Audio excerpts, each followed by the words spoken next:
guys, Rick Shaw here.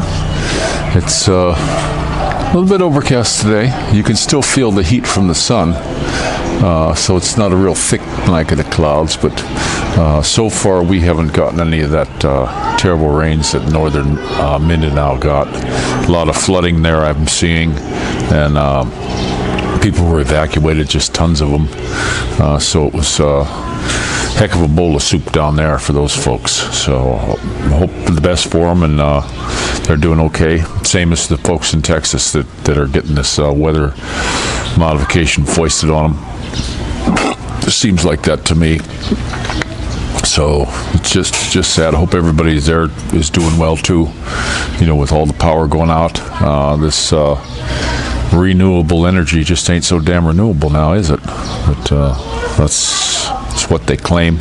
I've been seeing a few things on there about these wind turbines, that the energy that it costs to make them, they can never recoup it in the lifetime of these things. So unless somebody's just making a fortune on this crap by making it mandatory, it's a bunch of baloney. It is a bunch of baloney. I remember years ago, I was picked to go pick dead birds up at a wind farm in California, and people said, "Oh, you're full of baloney. There aren't all this." But yeah, you go in there and pick up a lot. They took the cell phones away. You weren't allowed to have anything to take pictures. I mean, they actually searched you, and you had to sign a paper. You weren't going to say anything about it. But my goodness, the dead birds, and I don't really know all my birds that well, but some of the dudes there in California did, and there was some condors. I guess that's some kind of protected bird out there, but these things are just a mess. They're just a royal mess, the cost of them and everything. Anytime you make something mandatory, the cost goes through the roof. When the government mandates something, it just drives the price through the roof. So that's a bad thing. Same way with our health care. What happened with Obamacare just went through the roof. But another thing I want to say is RIP to Rush. Hated to see him go. I remember I started watching him, it was early 90s. I remember one time we used to take on the job and had a boombox and would play his show while we were busy. And it was just something nice to listen to. It wasn't that he was coming up with anything new. He pretty much is the kind of guy who was just spouting what I was already thinking, and a lot of my friends, like-minded people like myself. I do not believe that there's this 50-50 split of ultra-liberals and conservatives. I truly don't believe that.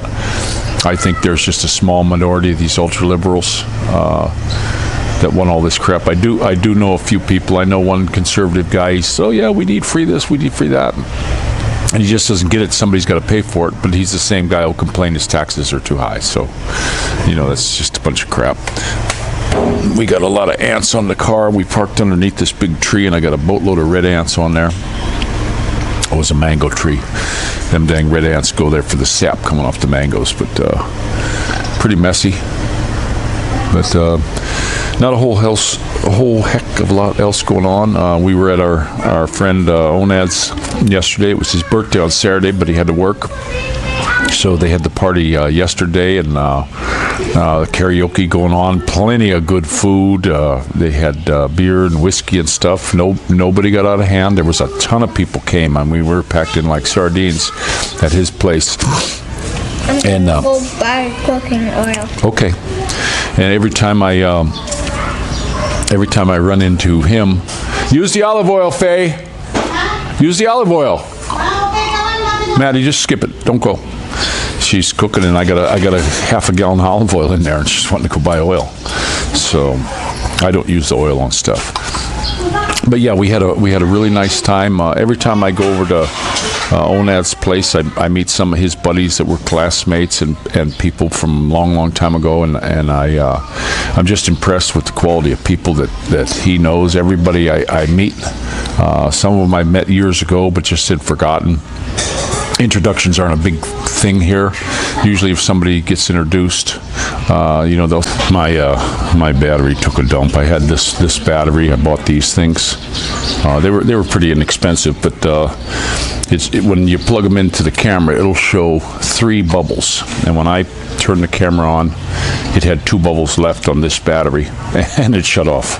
So, not a super good battery. But I was talking about my friend Onad and all his people that we're meeting slowly over time. We're meeting more and more of his friends, and they're just super good people.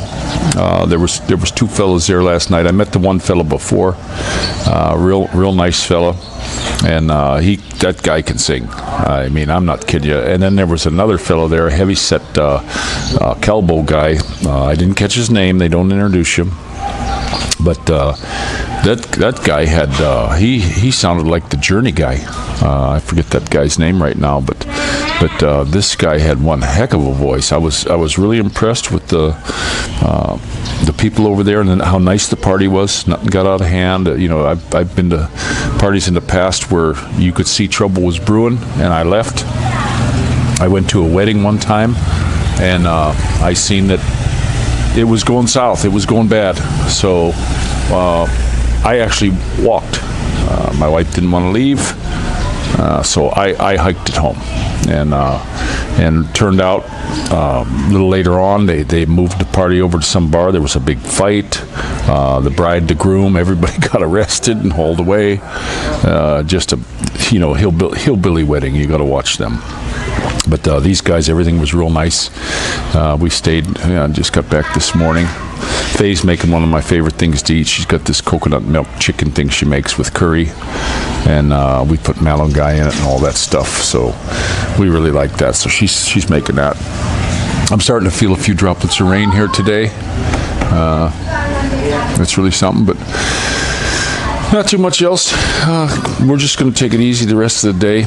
We've got nothing really going on yet. We're waiting to see about the house. They're going to get back with the prices on the concrete in the back, and what all this stuff's going to tie in. Because one of the things I got a bill from this Demeter land, I had added a plug in the living room up at 5 feet above the one that was existing. Well, they didn't put it there, and they charged me for an additional plug, which was considerable, $17,000. And it's not what I wanted. So what? There was this charge on there. There was supposed to be no charge for moving anything. We moved a door, we moved a window, we moved stuff, and there was no charge for that as long as it's just apples to apples. Same thing, the same window.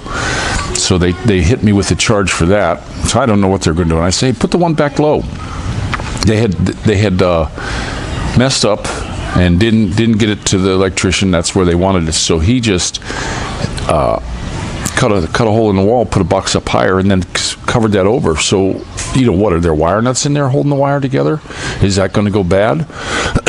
So what I want them to do is just reopen that up and add them right there, even though they're like 2 feet or something like that, 2.5 feet.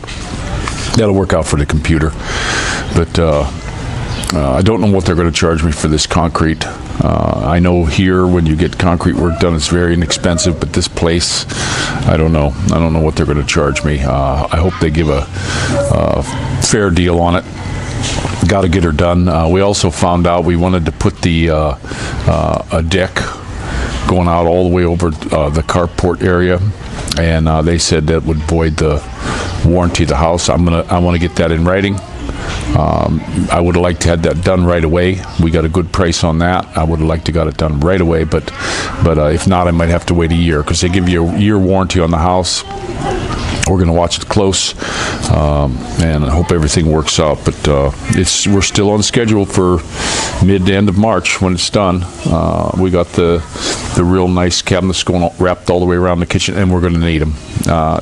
My wife's not going to be able to use them because they're going to be up pretty high up above the door. But we have a step ladder that I bought, a fiberglass one, electrician's ladder, and I have it hanging on the wall in here.